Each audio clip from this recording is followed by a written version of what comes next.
Sean bienvenidas y bienvenidos a un nuevo webinar de Clip Studio Paint, esta vez presentado por Enzo Fernández y se llamará Color y renderizado en Clip Studio Paint. Antes de comenzar, compartiré con ustedes algunas informaciones. El webinar durará aproximadamente una hora. Todos los asistentes estarán en modo mute o silencioso. Habrá una sesión de preguntas y respuestas en los últimos 15 minutos del webinar. Los asistentes pueden realizar preguntas en el panel de preguntas durante el evento. Además, les comentamos que pueden utilizar el panel de preguntas o questions como chat, entonces pueden enviar sus comentarios, preguntas directas hacia Enzo. Y lamentablemente, debido a razones de tiempo, no todas las preguntas podrán ser respondidas. Haremos lo mejor dentro de el tiempo que tendremos al final de la presentación. Muchas preguntas si este webinar será grabado, y sí, será grabado y la grabación será compartida por redes sociales y enviada a todos los registrados y asistentes al evento. Los invitamos a suscribirse a nuestra página de YouTube o nuestro canal de Graphicsly, así recibirán una notificación cuando el webinar esté disponible. Los panelistas son Mario Quiñones, que les habla, y Enzo Fernández. Para quien se conecta por la primera vez o no conoce Clip Studio Paint es tu solución todo en uno para crear sorprendentes ilustraciones, cómics, manga y animaciones listas para publicar. Para mayores informaciones, visiten clipstudio.net/es o graphicsly.com. Además, les invitamos a compartir sus historias de Instagram con los siguientes tags: hashtag webinar, @enzofernandez.art, @graphicsly, @wacom y @clipstudioofficial. Compartiremos sus historias si nos marcan. Enzo es un ilustrador freelance de Argentina, conocido por sus ilustraciones en Fortnite, sus portadas de cómics y libros como Lady Death y All I Got Is This Stat Menu, y varias otras obras fanart de anime, manga, cómics y videojuegos. Sin más que agregar, dejo con ustedes a Enzo y su presentación color y renderizado en Clip Studio Paint. Muchísimas gracias. Buenas, hola a todos. Muchísimas gracias por asistir al webinar. Muchas gracias a Mario por la introducción y muchas gracias al equipo de Graphicsly por la oportunidad. Les agradezco mucho su asistencia. Como ya me presentó Mario, me llamo Enzo Fernández, soy ilustrador freelance de Argentina y hoy quería mostrarles un poquito de cómo es mi proceso y mi forma de pensar a la hora de colorear o de renderizar en Clip Studio.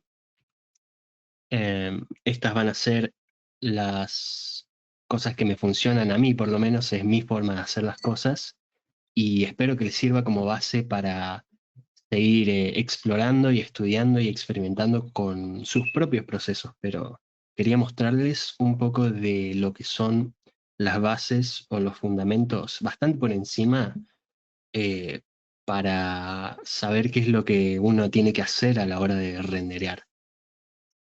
Lo primero que quería mostrarles es, bueno, antes que nada, una pequeña recomendación es que cuando ustedes trabajan en Clip Studio intenten tener un lienzo de por lo menos 300 dpi de resolución como mínimo.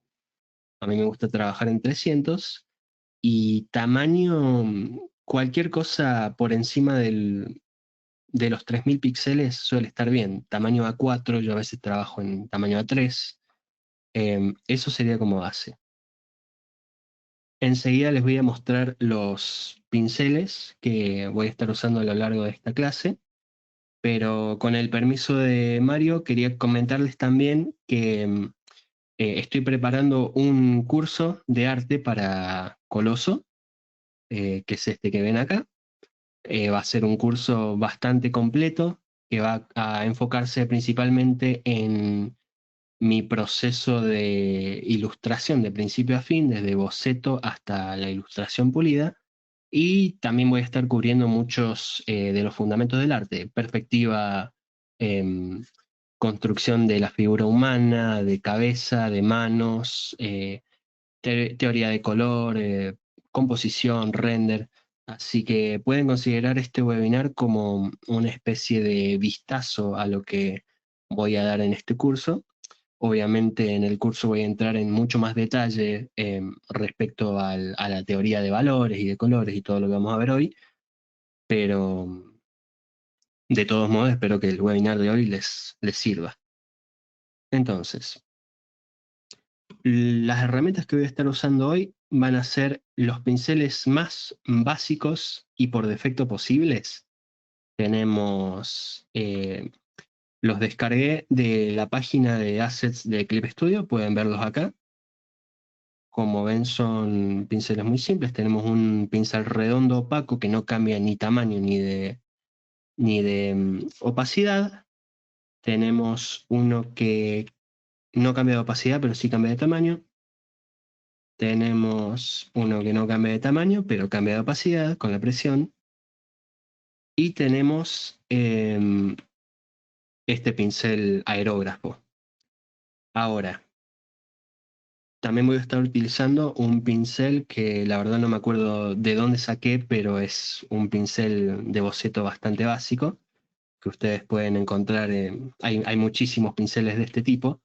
Les recomiendo que descarguen varios y vayan probando alguno que les guste. A mí me gusta este. Y el último elemento de mi arsenal, por así decirlo, vendría a ser, ahora les voy a mostrar, esto de acá, la herramienta punta dedo. La punta del dedo lo que me permite es mezclar los colores y las transiciones de esta forma,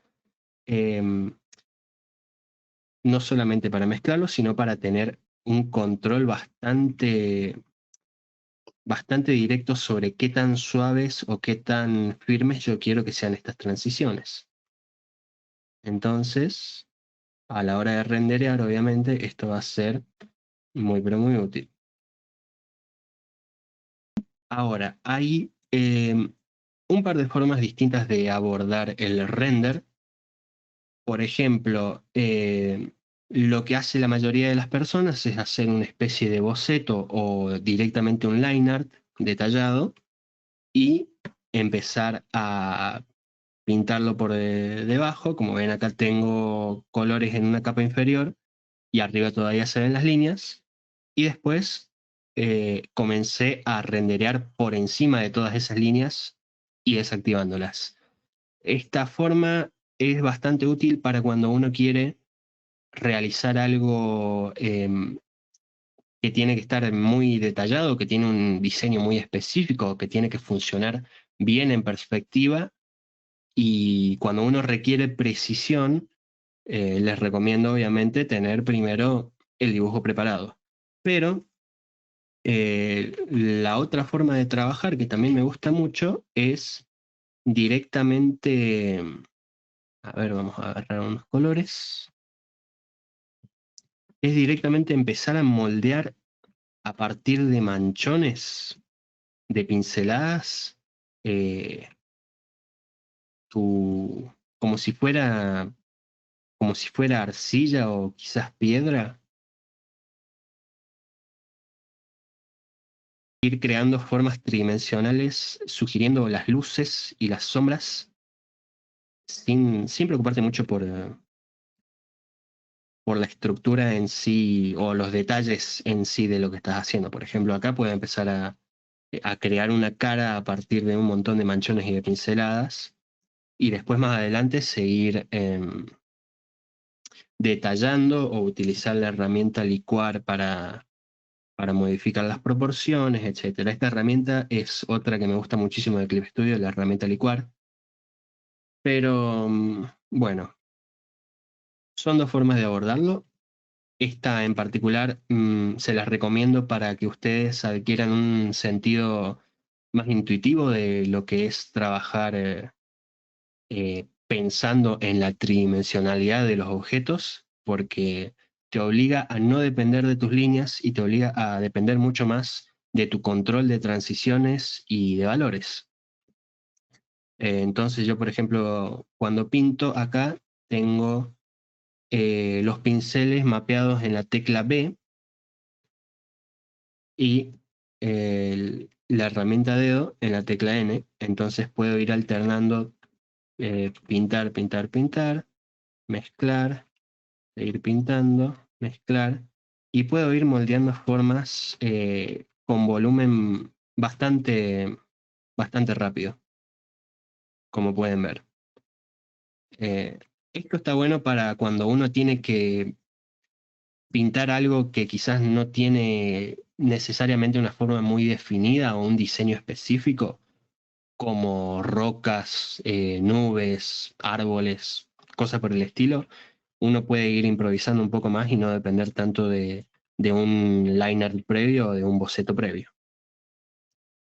Ahora, con las herramientas cubiertas, vamos a ver lo que es el pilar central de toda esta teoría, que vendría a ser algo que algunos de ustedes ya deben haber visto muchísimas veces, y es la esfera iluminada.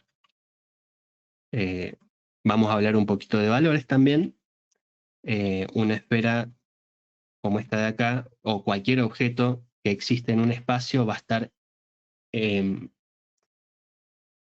va a estar iluminado no solamente por la luz directa o principal, sino también por el entorno en el que habita, porque si esta esfera no estuviera en un entorno, lo que veríamos es esto, una esfera en el vacío iluminada solamente por la luz. Por eso esta imagen de acá abajo parece como si fuera un planeta en el espacio, iluminado únicamente por el sol y por ninguna otra fuente de luz. Pero lo que tenemos la gran mayoría de las veces es algo más como esto, un objeto iluminado por una luz central y también afectado por luces secundarias y terciarias como luces de rebote, luces de ambiente, eh, o directamente fuentes de luz secundaria, porque puede que haya más de una fuente de luz. Por ejemplo, puede que tengas el sol, pero también tengas alguna iluminación LED que le esté dando algún efecto como de rim light o lo que sea al objeto, etc.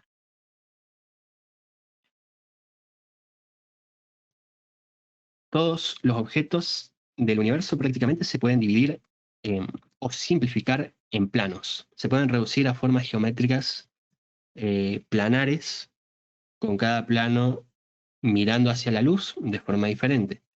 Mientras más directo observe a la luz un plano, es decir, esto de acá que es perpendicular, más iluminado va a estar.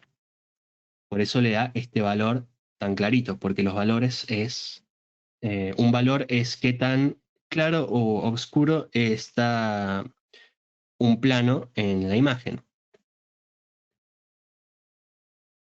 Ahora, a medida que la forma gira, podemos observar que los planos cobran valores más y más oscuros, hasta que la luz directamente no puede golpear el plano y tenemos un valor completamente negro.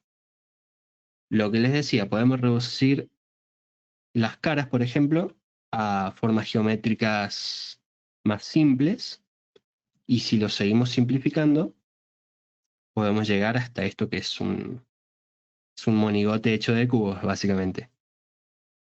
Lo que a mí me permite esto es saber cómo iluminar cada parte de la cara o cada parte de cualquier objeto sin importar de dónde venga la luz o qué tan complicado parezca el objeto en primera instancia.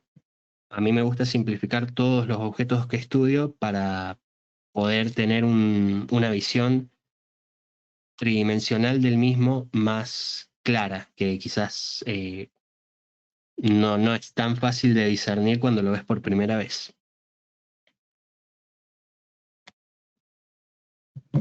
Acá tenemos un cubo bastante simple. Como son solamente tres planos, vamos a ver solamente tres valores. Y a medida que vayamos agregando planos, vamos a ver que surgen valores nuevos entre medio de esos planos. Y que el objeto consigue, mientras más geometralidad tiene, más sutileza hay entre las transiciones de valores. Acá podemos seguir agregando más y más planos hasta que llegamos a una esfera de planos. Y si a la esfera le seguimos agregando planos hasta tener una cantidad infinita de planos, tenemos nuevamente esta esfera de acá. Ahora, lo que vamos a ver es la anatomía de la iluminación de esta esfera. A ver, ahí está. Esto de acá es lo que tienen que aprender fundamentalmente para renderear absolutamente todo lo que se les ocurra. Si ustedes aprenden a renderear esta esfera de acá y un cubo, les aseguro que ya van a poder descomponer todos los objetos que quieran pintar en sus formas más simplificadas y pintarlos adecuadamente en cualquier ambiente que encuentren, porque la gran mayoría de las situaciones lumínicas se pueden dividir en esto que tenemos acá. Tenemos esta línea que es el terminador, que es el que divide los valores de la luz y de la sombra. Entonces van a ser la familia de la luz y la familia de las sombras. En la familia de la luz tenemos el brillo o el highlight, que es la zona donde la fuente de luz golpea con mayor intensidad el objeto y se refleja directamente en los ojos bueno, en este caso de la cámara. La luz central, que es lo que está iluminando toda la zona de la luz. Los tonos medios, que son la transición desde el valor de la luz central hasta la sombra central, pero sin formar parte de esta familia de valores. Bueno, acá tenemos la sombra central, la sombra proyectada del objeto, de la silueta del objeto sobre otras superficies, la sombra de oclusión, que va a ser la zona más oscura de la sombra, con el valor más bajo de todos, porque es la zona donde no llega ningún rayo de luz, o llegan muy pocos rayos de luz, y esto lo van a encontrar mucho por ejemplo, en retratos en las fosas nasales o en las comisuras o en los ojos, que es donde tenemos orificios donde no llega la luz. Y bueno, también se encuentra en objetos, en zonas donde se tocan dos objetos, por ejemplo, esta esfera y esta mesa. Y por último, mi parte favorita, que es la luz de rebote, que vendrían a ser todos los rayos lumínicos que golpean, por ejemplo, acá en la mesa, y, como el nombre lo indica, rebotan hacia la zona de la sombra de la esfera, iluminándola un poco. Pero tienen que tener mucho cuidado a la hora de usar una luz de rebote, porque lo que no quieren es tener una luz tan pero tan intensa que empieza a compartir valores con la zona, con la familia de las luces, porque esto en realidad sigue siendo la familia de las sombras. Asegúrense de que su valor más claro en la zona de las sombras no sea más claro que el valor más oscuro de la zona de la familia de la luz. Si es que eso tiene sentido, espero que me entiendan. Em, bueno, a esta esfera la podemos simplificar, por ejemplo, en estos valores, en los que yo tengo, como les decía, el brillo. Ahora vamos a marcarlo con color. El brillo o el highlight. Todo esto podría ser la luz central. Estos son los tonos medios, que son como un gradiente que se va acercando hacia hacia la familia de las sombras sin llegar a la misma. La sombra central y la luz de rebote. Bueno, después tenemos la sombra de oclusión, la sombra proyectada, etc. A esto lo podemos empezar a mezclar con la herramienta dedo y van a ver que rápidamente adquiere una tridimensionalidad. Y así de simple ya tenemos un objeto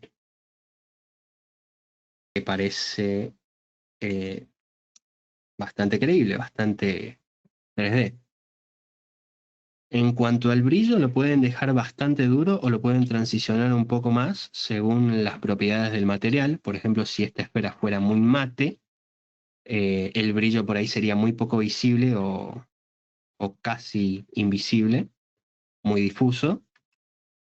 Y si el objeto es muy brillante o muy glossy, la van a ver con mucho más definición, al punto de que si esto fuera una esfera metálica, por ejemplo, muy pulida, no solamente veríamos el reflejo este, sino que veríamos hasta la forma que tiene la luz. Por ejemplo, si esto es un panel LED cuadrado, lo veríamos así.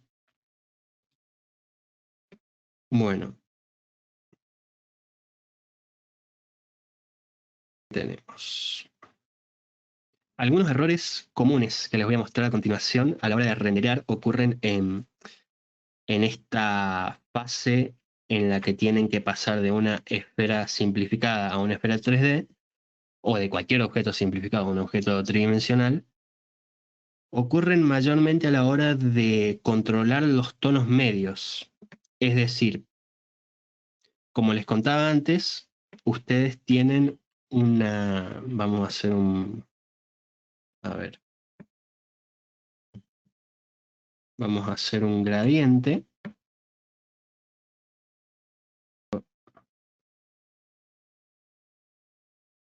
Tenemos un gradiente que va del blanco hasta el negro. La mayoría de los novatos lo que hacen es utilizar este gradiente entero desde el blanco puro hasta el negro puro, y no saben dividirlo en dos. O quizás lo dividen en dos, pero la división no está clara. Entonces lo que yo les recomiendo es tomar porciones de este gradiente de valores, por ejemplo, este que sea la familia de la luz y esta otra que sea la familia de la sombra. Como ven, hay un espacio acá entre los valores. Hay una sección que tenemos que intentar evitar o utilizar muy poco para que estas dos zonas, esta diferencia entre la luz y la sombra quede bien definida. ¿Por qué?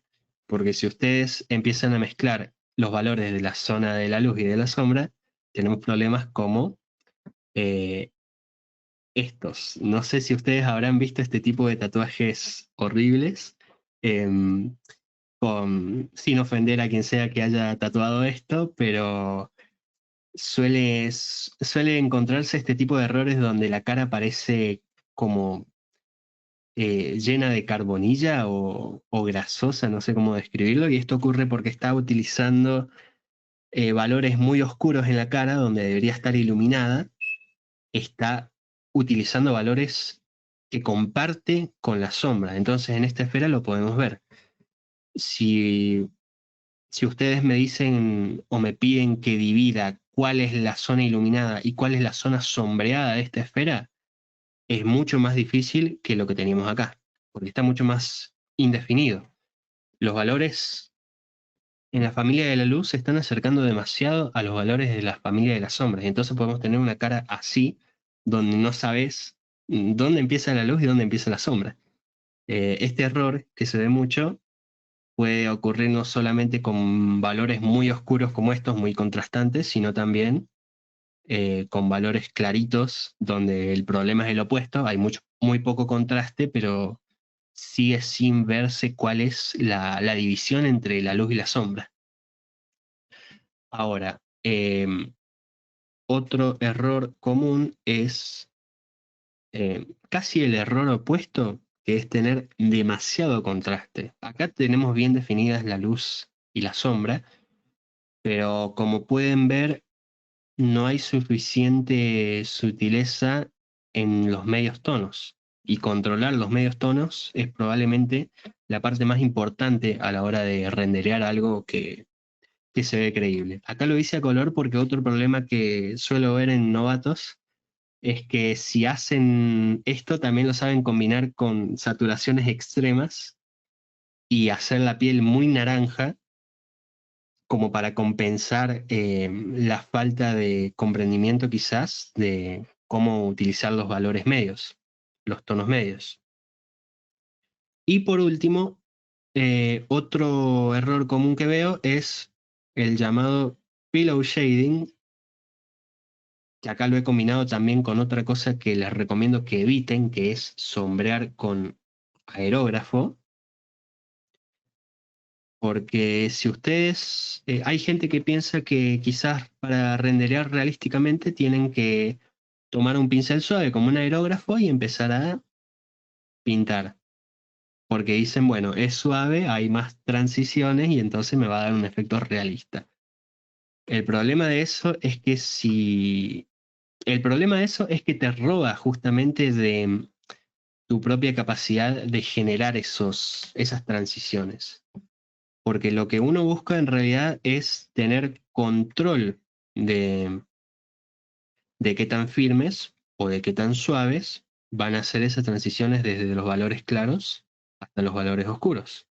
Si uno pinta con aerógrafo, el aerógrafo ya tiene su propia transición y ya estás generando algo que está un poco fuera de tu control. Y bueno, como ven acá también el pillow shading es cuando eh, alguien empieza a sombrear el contorno de un objeto en vez de dividirlo en una zona de luz y en una zona de sombra. Algo más correcto debería ser, como habíamos visto, algo así.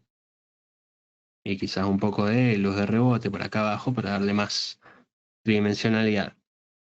Ahora, si ustedes evitan esos errores y tienen un buen comprendimiento de los planos, los valores y qué tipo de transiciones usar en cada caso, es decir, usar transiciones más fuertes o firmes en, en cambios de planos súbitos, por ejemplo, en un cubo que tenemos este tipo de cambios así,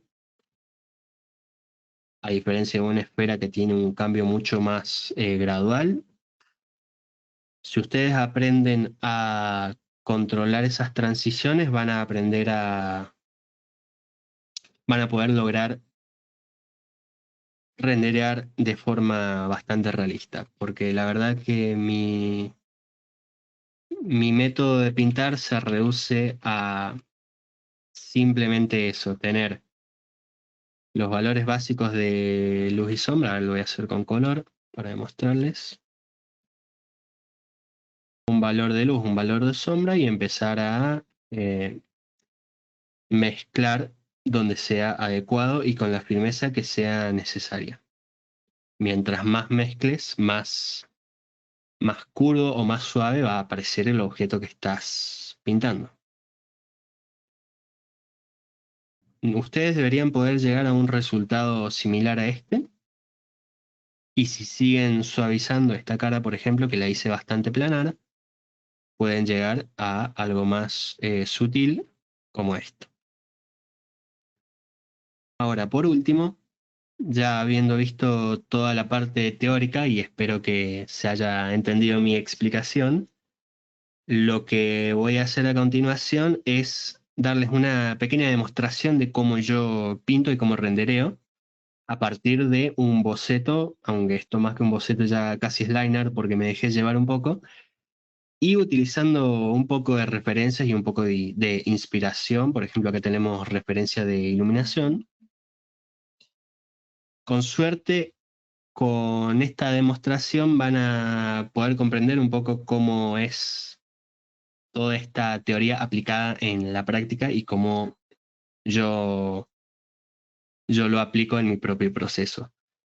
Una herramienta que voy a estar usando acá mucho es esto de acá que descargué de la tienda, que es el Close and Fill. Es un lazo que te permite, ya lo deben haber visto muchos de ustedes si conocen Clip Studio, y si no tienen esta herramienta se las recomiendo mucho.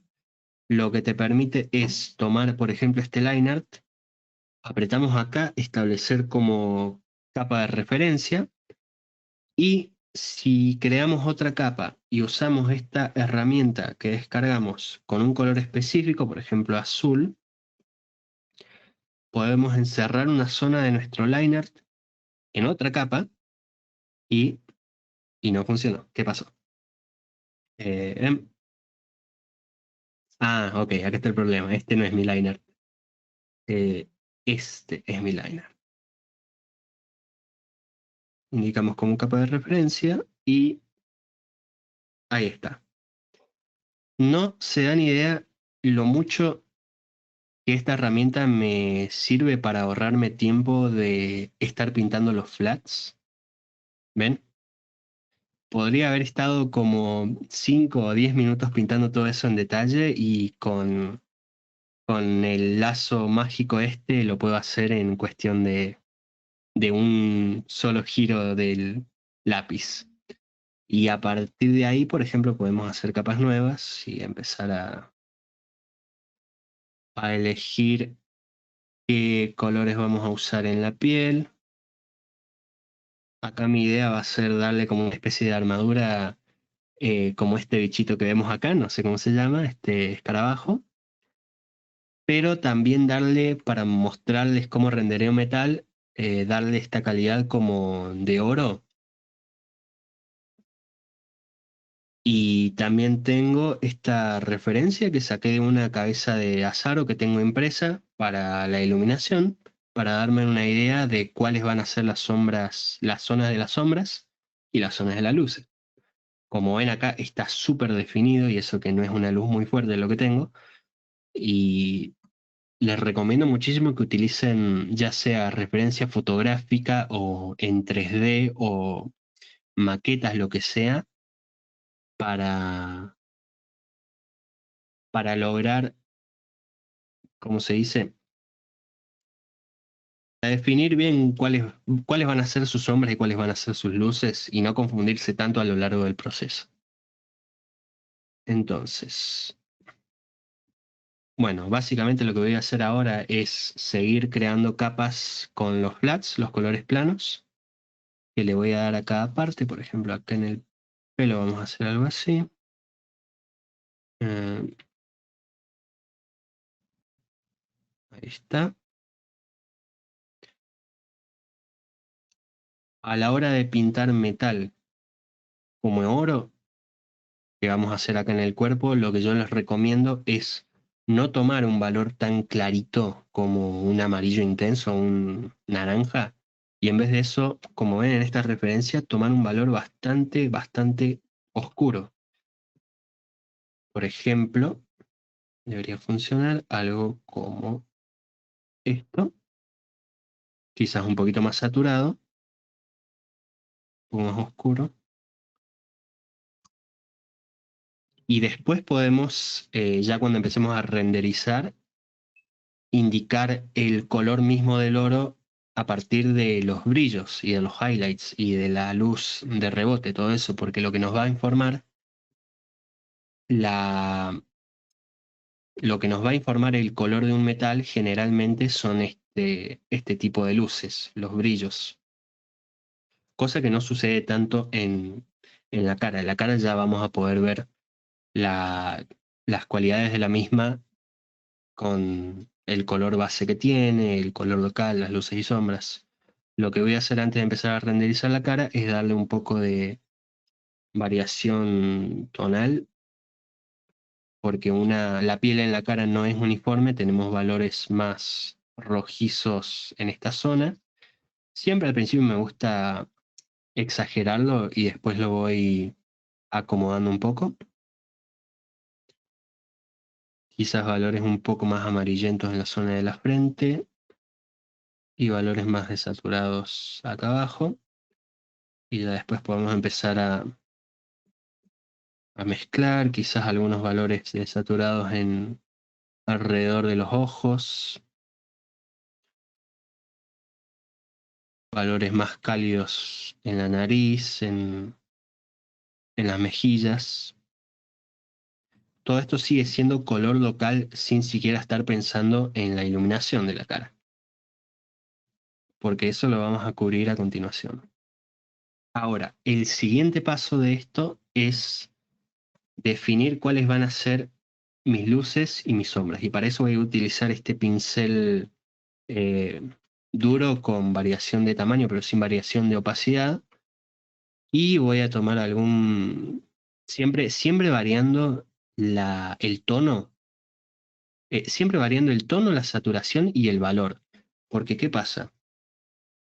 Si yo simplemente tomara esto y lo hiciera más oscuro, generalmente te queda algo mucho más desaturado y muerto que si le das un poquito más de calidez y de saturación a ese valor. Quizás algo así.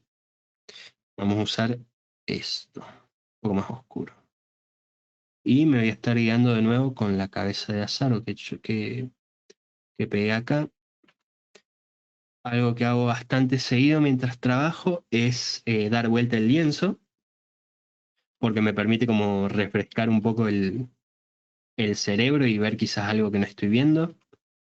Y ahora mismo no me voy a preocupar mucho si los valores se ven muy, muy duros o muy oscuros y simplemente voy a estar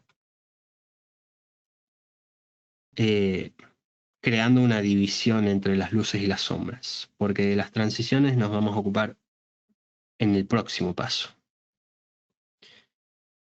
Ahora, Mario, no sé si mientras yo hago esto querés ir tomando algunas preguntas. Muchísimas gracias, Enzo. También queremos agradecer a todos a los participantes. En el inicio preguntamos desde dónde nos estaban viendo. Hay mucha gente de Argentina, al igual que nuestro artista. Hay mucha gente también de Colombia, México, Chile, España también vi por ahí. Eh, Alicante, Estados Unidos, Leticia. Así que muchísimas gracias. Y una primera pregunta respecto a una herramienta que mostraste, el famoso icono del heladito, ¿desde dónde lo pudiste descargar? Yo lo descargué desde la tienda de assets de Clip Studio. Si buscan ahí, eh, ¿cómo es que se llama? Por acá tengo el nombre. Bueno, está dado vuelta. El nombre es cerrar y rellenar, o también aparece como close and fill. Si lo buscan así, debería aparecer el heladito y lo pueden descargar directamente al programa y les queda. Y ahí lo ponen donde ustedes prefieran. Yo lo he puesto acá en esta herramienta que se llama decoración. Lo puse ahí porque lo tengo mapeado a la B corta que está al lado de la B larga, que es mis pinceles, entonces puedo ir cambiando sin mover tanto la mano. Muchísimas gracias, Enzo. Eh, Otra pregunta, por ejemplo, de Rocío. ¿Cuánto tiempo te lleva a realizar una ilustración? ¿Tienes paletas predefinidas o lo vas viendo sobre la marcha? Yo no tengo paletas predefinidas, generalmente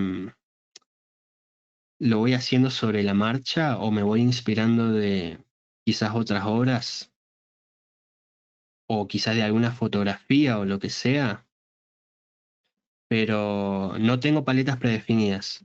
Y una ilustración generalmente me toma y quizás unas 30 horas como mínimo, 20 30 horas aproximadamente, si es una ilustración grande. Si es algo mucho más chiquito, quizás 10 horas en total. Y ya las más detalladas de todas, por ejemplo, mis portadas de cómics me suelen tomar de 60 a 80 horas en total a lo largo de 3 o 4 semanas. Ujú.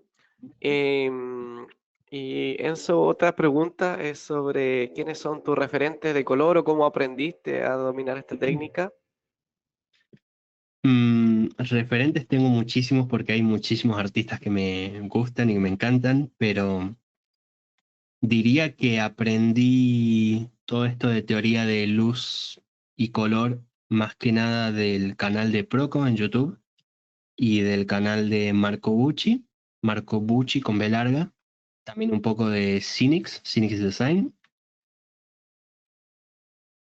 Esos por el lado de profesores de arte, por así decirlo, que me permitieron tener un entendimiento de cómo es la teoría de todo esto. Y en cuanto a referentes de artistas que me gusta cómo colorean, quizás podría mencionar a John Singer Sargent, que es un retratista en óleo de hace muchos años. que falleció hace, no sé, como 100 años más o menos. Y bueno, Leyendecker también, JC Leyendecker. Ruan Jia, que ese sí está vivo, un artista de China impresionante. Me gusta mucho también cómo trabaja el color Tony Infante, que es un artista de España. Y así podría seguir mencionando muchísimos artistas, porque especialmente ahora con las redes sociales, uno descubre artistas nuevos todas las semanas y todas las semanas te das cuenta que existe alguien completamente increíble al otro lado del mundo. Así que son muchos mis referentes. Ujú. Y hay muchas preguntas sobre la herramienta punta de dedo, si es que nos puedes decir cuáles son tus settings o configuraciones que tienes. Ah, sí, me olvidé de mostrarles eso. La herramienta punta de dedo la tengo acá en la N. Viene en Clip Studio, pero yo le estuve metiendo un poco de mano. Como ven acá le bajé la dureza a 3. Si quieren sacarle captura de pantalla a mis configuraciones o algo, ahí tienen. Y ahora les muestro todas las configuraciones de acá, porque si les soy sincero, no me acuerdo exactamente qué es lo que toqué para que funcione como a mí me gusta. Pero bueno, acá tienen tamaño de pincel, tinta, me parece que cambié una de estas, si no me equivoco. Variación de color, suavizado, forma de punta, punta de pincel. Esto va a quedar todo grabado en el video que van a subir al canal de Graphicsly, así que ahí van a poder pausar y sacar mejor captura de pantalla en todo caso. Pero la mayoría de estas cosas no las he tocado. Está por defecto como viene en el programa, en Clip Studio. Y la pueden encontrar acá en la herramienta mezcla de color.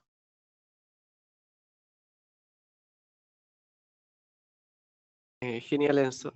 Em, y otra pregunta sobre tu formación, si es que has sido artista desde pequeño, estudiaste en alguna escuela de bellas artes. Yo soy completamente autodidacta, no fui nunca a ninguna escuela de arte, ni tuve mentores, ni profesores, ni nada por el estilo.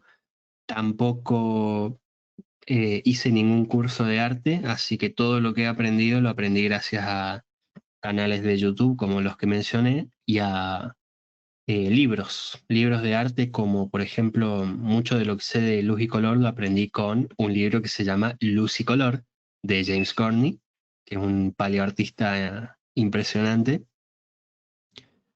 También puedo mencionar los libros de anatomía de Michael Hampton para todo lo que sé sobre la figura humana, o el clásico Andrew Loomis para aprender a dibujar la cabeza y las manos.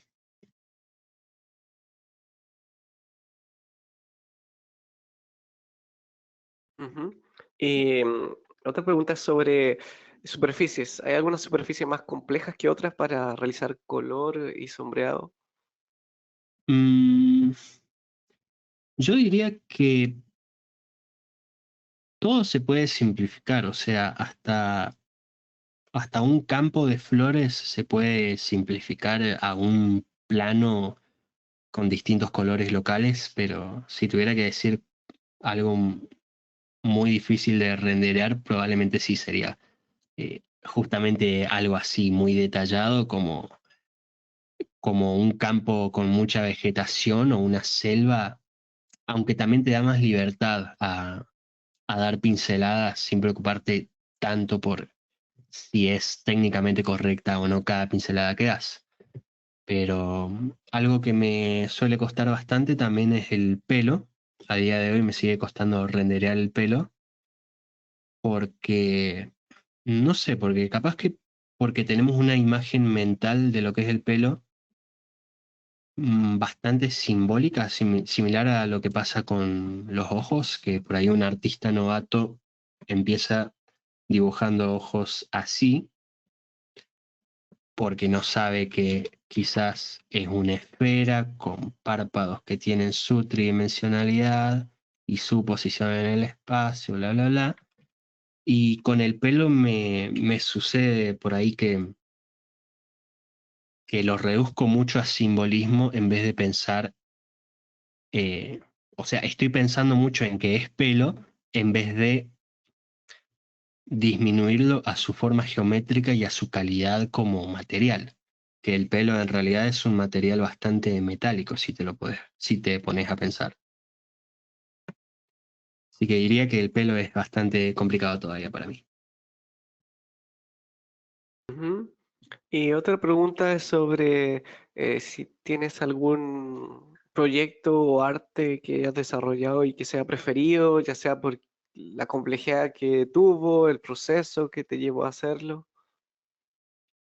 No estoy seguro, la verdad, yo disfruto de todos los trabajos que hago, desde las comisiones comerciales eh, hasta el arte que hago por placer propio. Pero uno que me gustó mucho hacer por todo el proceso que fue la idea y cómo tuve que combinar todo, vendría a ser esto que tenemos acá, que es mi serie de retratos de JoJo. Con eso, y la verdad, me divertí mucho haciendo eso. Y también, por ejemplo, las portadas de Lady Death o las pantallas de carga que hice para Fortnite también tuvieron un proceso complicado, pero que disfruté mucho.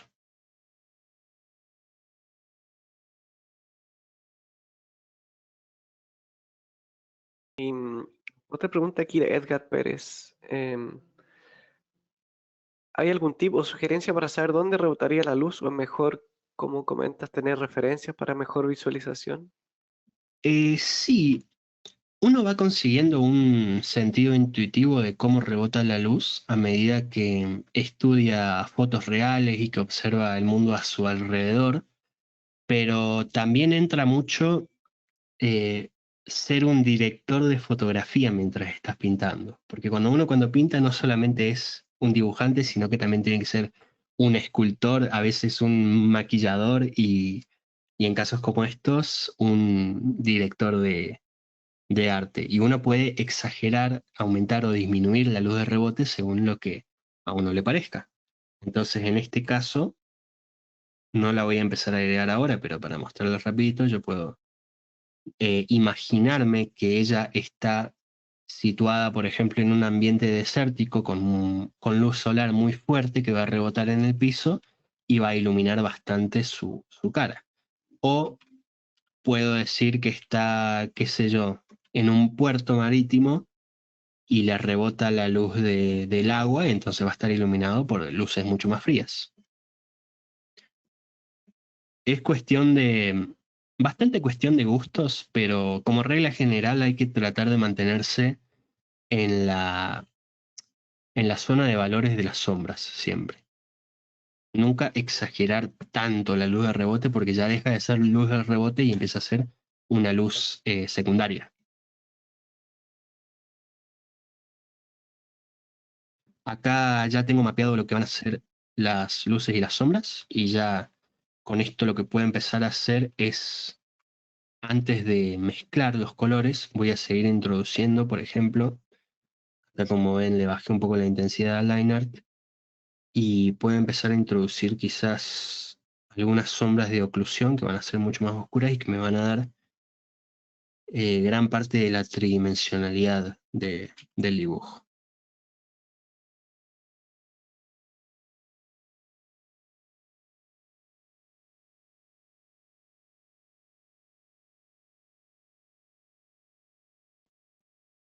A medida que haga esto, cuando desactive el line art, porque si lo desactivo ahora, sigue bastante, eh, ¿cómo decirlo? Desnudo el dibujo. Le faltan un montón de cosas. Pero a medida que uno va agregando las sombras de oclusión, las sombras, bueno, quizás exagerado un poco más las sombras centrales, etcétera, etcétera, se va creando más un sentido de tridimensionalidad que no depende tanto de las líneas o del boceto que hayamos hecho.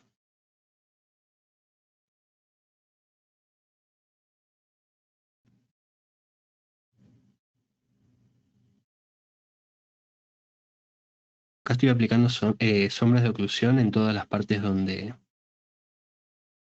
el pelo se toca a sí mismo, o donde está, por ejemplo, acá cerca de la cara, que va a llegar menos luz por los volúmenes que están cerca.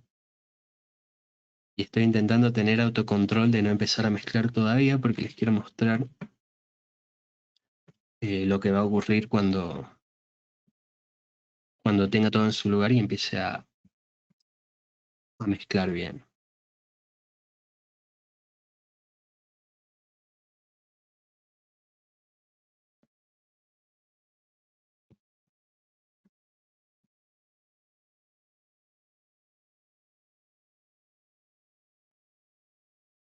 Siempre empezando con los colores locales.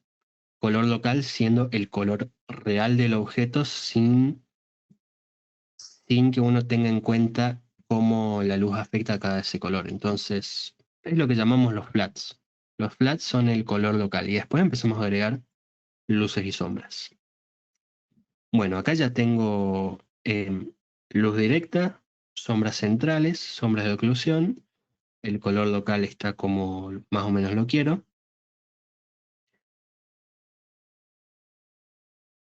Y recién acá es cuando podemos empezar a introducir los brillos, o al menos a mí me gusta dejarlos para el final.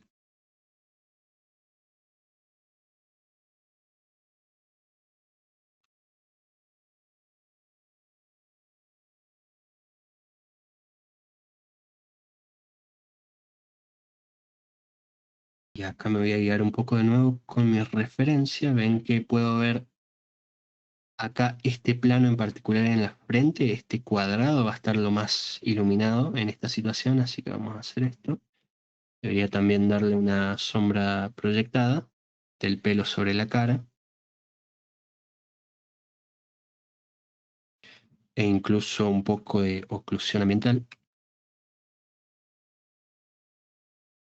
en todas estas zonas donde no va a llegar tanto la luz.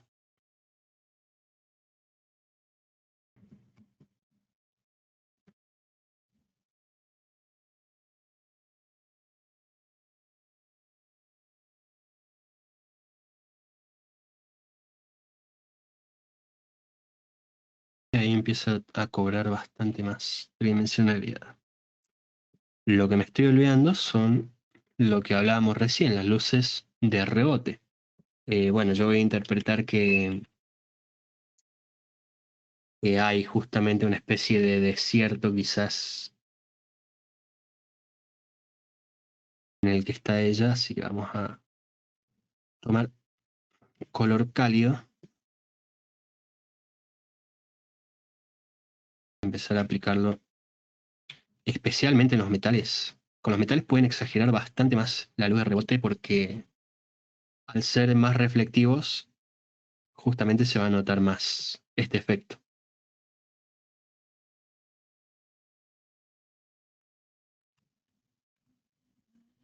Quizás algo así para el pelo.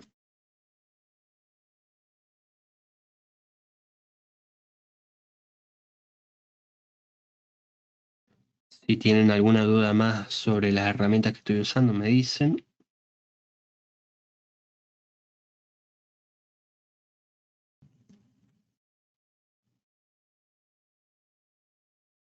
Y como verán, en todo el transcurso estoy usando literalmente este pincel, que es uno de los pinceles más simples que hay en todo programa de dibujo.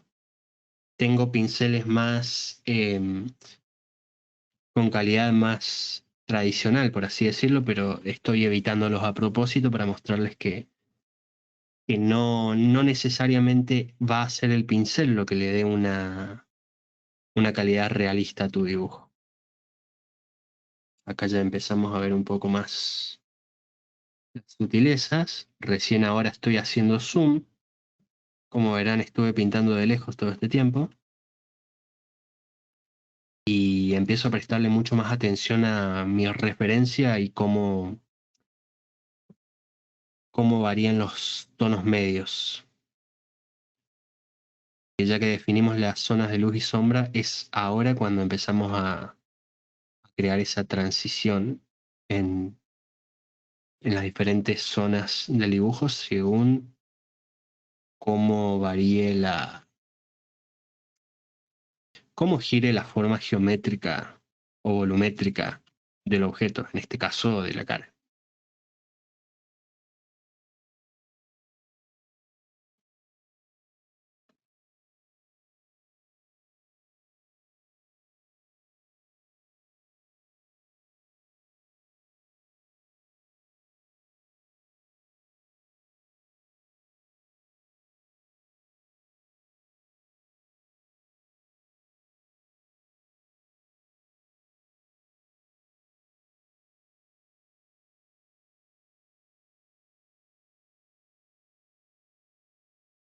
En esta etapa del dibujo suelo estar por muchas horas definiendo todos los planos, todas las transiciones, con mucha paciencia, hasta que eventualmente ya no dependo más de, como ven, sigue bastante indefinido, pero de a poquito lo vamos definiendo. Pero la idea es seguir definiendo todos los planos del objeto hasta que ya no dependemos del boceto ni del liner para saber qué es lo que estamos viendo. Voy a dejar la cara así un segundo para enfocarme en algunos brillos que me faltaron. Por ejemplo, acá en el pelo.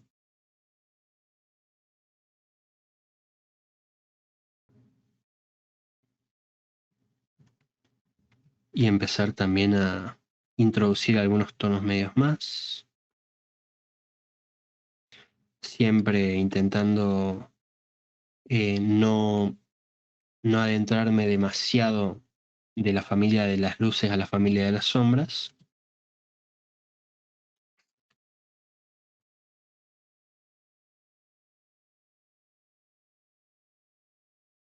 Acá incluso podemos empezar a introducir fuentes de luces secundarias, por ejemplo, luz celeste del cielo que puede estar rebotando en las zonas de la sombra del pelo. Crea un efecto bastante bonito.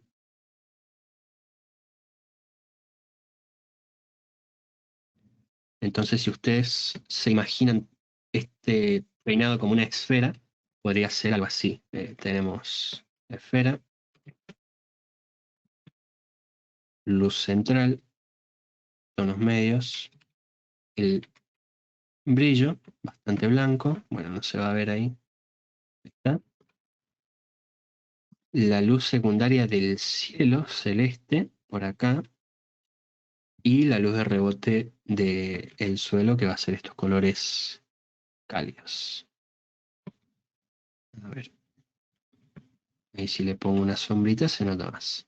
Entonces esto es lo que yo hago a la hora de pintar cualquier cosa. Me lo imagino como un objeto simplificado en lo más simplificado posible. Generalmente es una esfera o un cilindro o un cubo, lo que sea. Y voy descomponiendo en qué zonas voy a encontrar las diferentes partes de la anatomía de la esfera o del cubo. En este caso, lo que ya vimos: luz de rebote, oclusión, sombra proyectada, luz ambiental, sombra central, luz directa y brillo. Ahora vamos a volver un segundito al oro. Como ven, tengo esta pintura de referencia. No me acuerdo cómo se llama el pintor, pero lo puse acá para que recordemos que... Miren, ¿dónde lo tengo? Bueno, no importa. Si ocultamos este brillo, vamos a ver el color real del oro. ¿Ven? Este es el color que tiene este metal. Este es el color del oro. Es un color bastante oscuro y no tan saturado. Bueno, más o menos, pero generalmente la gente cuando pinta oro empieza así y empieza a pintar brillos súper blancos y no termina funcionando del todo. Entonces lo que yo hice acá es mantenerme bastante eh, limitado en mis valores bastante oscuros, y recién ahora voy a empezar a introducir amarillos más fuertes.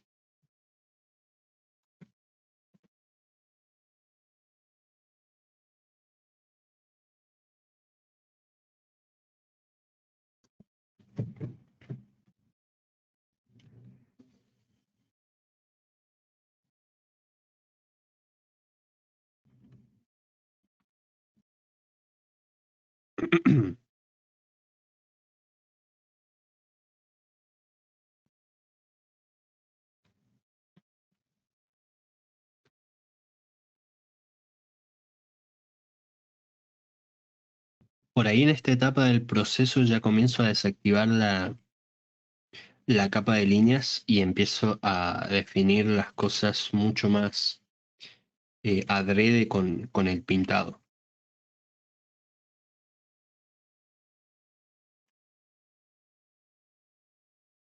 Bien, ahí ya se siente un poco más como oro. Esta luz de rebote debería ser bastante más saturada. Estamos haciendo un suelo desértico. Y también puedo empezar a introducir lo mismo que hicimos en el pelo, que es el reflejo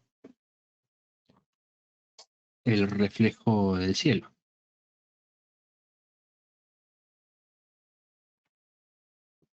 Y acá ya puedo empezar a mezclar si quiero.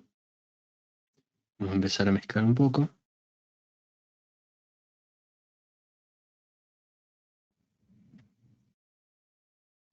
Mario, no sé si hay alguna otra pregunta en el chat.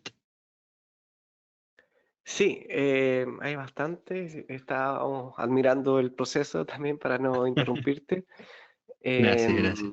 Ya sé que nuestro tiempo es limitado, ya estamos llegando casi al final. Algunas de las preguntas que más se repitieron era sobre la forma de renderizado con escala de grises y utilización de fusiones de capas, Ah, como multiplicar sí, sí, o sí. luz Esa es híbrida. una duda bastante común. Em, yo cuando estaba aprendiendo probé muchos métodos diferentes. Probé pasar de grises a color con mapa de degradado, probé modos de capa, modo de color, modo multiplicar. Probé un montón de cosas y lo único que logré es tener una colección horrible de 1 millón de capas eh, que no me daban suficiente control sobre lo que yo quería hacer. Entonces lo que hice fue aprender a pintar como si fuera óleo. Es decir, elegir qué color va a ir en el lienzo y usar ese color. Obviamente requiere que aprendas bastante más la teoría de color y aprendas a controlar tus valores, pero personalmente a mí me gusta más hacer eso, porque lo que me pasaba, por ejemplo, cuando usaba capas de multiplicar, vamos a hacer una acá, es que o los colores me quedaban muy oscuros o muy saturados, o no me daba suficiente control sobre mis transiciones, o por ahí yo quería pintar por encima. En general era un dolor de cabeza y era como una atadura para mí, porque yo lo único que quería era agarrar un pincel y empezar a pintar por encima de todo, sin preocuparme mucho por en cuál capa estoy, en qué modo de capa estoy. Es más, ahora yo tengo dividida, bueno, la cara, el pelo, etcétera, pero hay veces en las que trabajo todo en una sola capa. Es decir, fusiono todas las capas y sigo pintando por encima.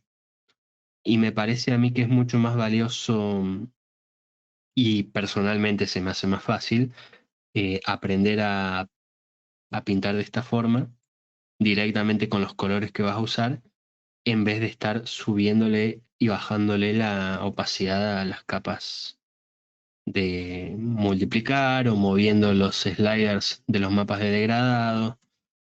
Lo que sí me gusta es usar los mapas de degradado como forma del post-procesamiento, es decir, cuando ya terminé gran parte de mi dibujo, por ahí quiero unificar un poco más los colores o darle un poco más de armonía, y ahí sí es cuando empiezo a introducir eh, mapas de degradado o quizás, por ejemplo, una capa de multiplicar a modo de viñeta, cosas así, le da un efecto bastante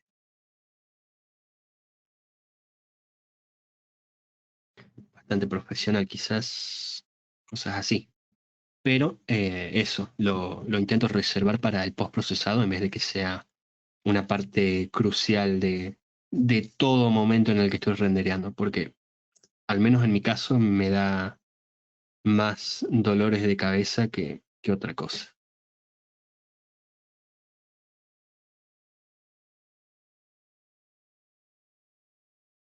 Bueno, lamentablemente estamos llegando casi al final de nuestro webinar. Si quisieras compartir alguna otra sugerencia, tip o algo que está faltando y que quieras añadir al webinar.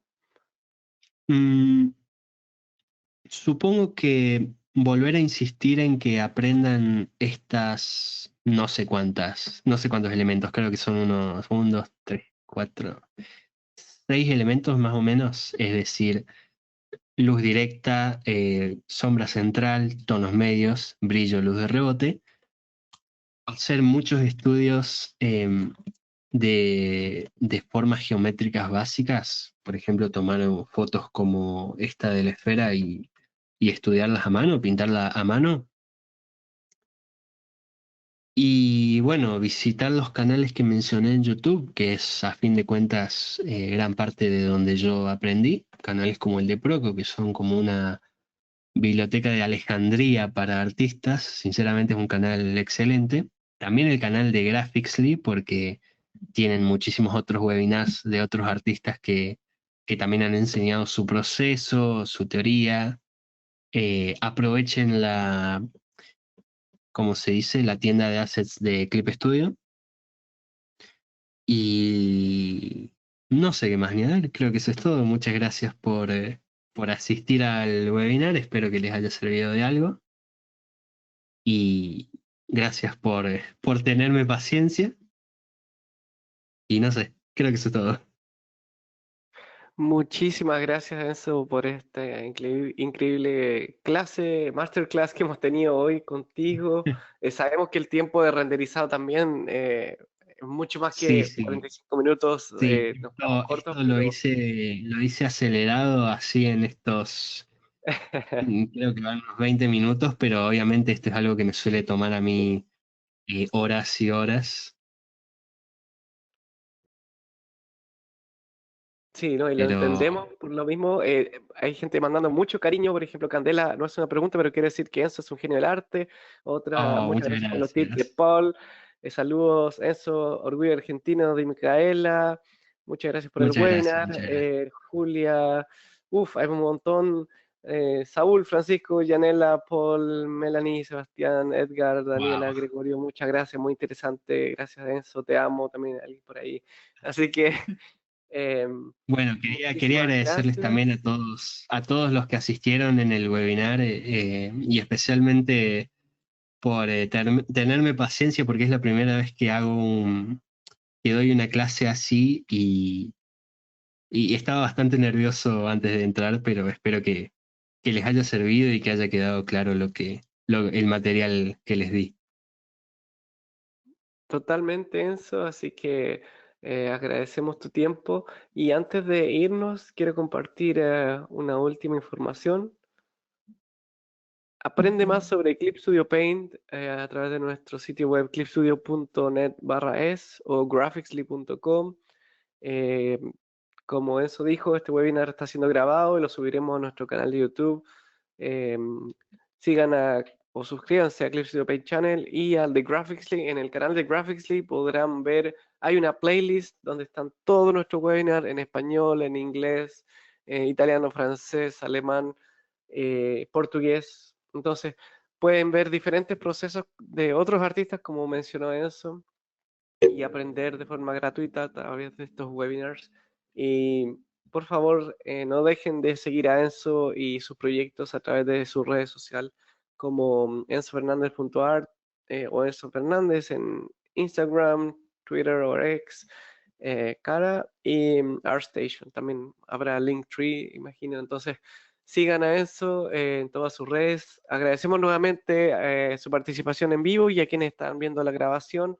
Esperamos que sigan a Graphicly para más información sobre Eclipse Paint, webinars y promociones. Entonces, sin más que agregar, gracias Enzo por este tremendo webinar.